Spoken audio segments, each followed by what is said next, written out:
Hello everyone.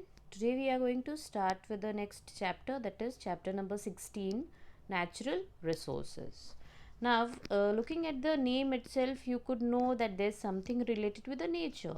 Yes, so when you look around to see how beautiful the things are, you find out different things. The flowers blooming in the garden, the bees and the butterflies humming on them, the carpet of grass on the ground, the soft breeze that's been blowing, and the warmth of the sun as well. The flowing streams, the snow covered mountain tops, the moonlit nights, the chirping birds in the nest, and the blue sky. Yes, all these things feel you enchanted and you feel happy looking at them. So, all these are what? Of course, they are nature's gift to us.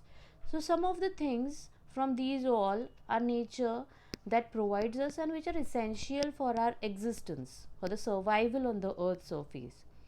Now, some of them are the basic needs that we need every day in our life, and some of them are just to feel pleasant. So, the basic material which serves as a reserve of supply in nature and which can be drawn upon when needed are known as natural resources. So, today we are going to talk about natural resources and its types, how to utilize it properly, and how this gift must be kept sacred or must be kept properly for our coming generations too. Okay, so land, air, water. In the slide also you can see that all these things around us like minerals, sunlight, soil, water, all these are the natural resources. They are examples of natural resources which are present around us. Now see, these early days also, people or human being, we can say, he's been using all these natural resources for his own development and survival. For example, we used to cut tree. Now also we cut trees to obtain wood, clothes, paper, medicines from it. Oil which is present under the soil, that also has been used for running vehicles and machines. The blowing wind and the sun, the running water, is also being used for obtaining energy. And these all nature's gift, of course they have a certain limit.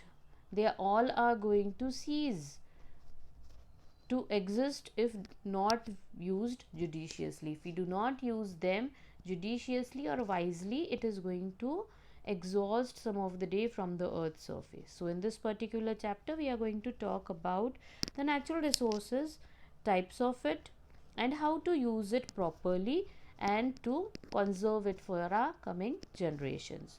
So you all know about natural resources. Now in this slide you can see which are the types of resources. These resources can be divided into two types, that is non-renewable resources and renewable resources. So first we'll talk about renewable ones.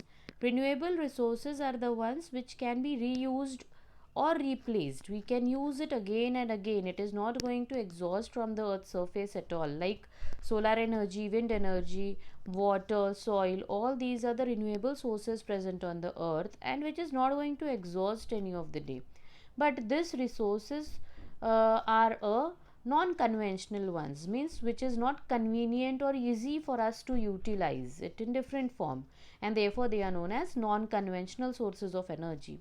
On the other hand, non-renewable resources, they are going to exhaust some of the day from the earth's surface, and they can be replaced by these renewable ones. Yes, we can use renewable resources, but again, as I said, that the replacement is not so easy or not possible easily, and therefore they are known as conventional sources because it is easy for us to get it. The minerals in the fossil fuels like petrol, diesel, which is available, which is used by human being for its own benefit for running vehicles, we get it very easily from the nature, and therefore we are utilizing it anyhow. We don't think about our coming generations. We are becoming selfish day by day. You all know that fossil fuels, it includes coal, petroleum and natural gas. All of these are formed from the remains of plants and animals.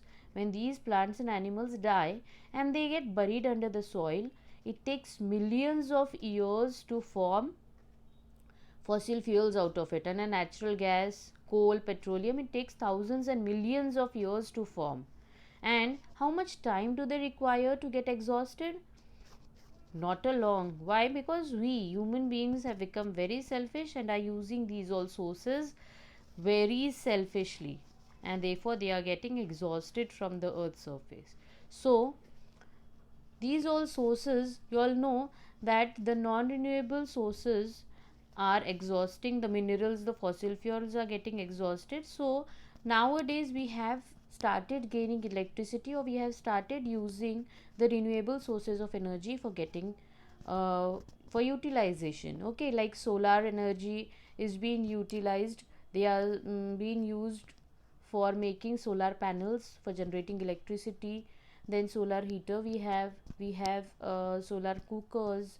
Wind energy is being again used for generating electricity. We have electricity generated from water, which is known as hydro energy. So all these are the different forms of energy that we are getting from the renewable sources. So of course days are changing, and people have understood that we need to use these all sources in a proper manner. Of course, all the resources, life has been only possible on earth due to the presence of these all resources. Okay, so we need to use them in a proper manner. Now this was all about the renewable resources and the non-renewable resources. The next part of our chapter, that is air and its importance, we'll see it in our next video.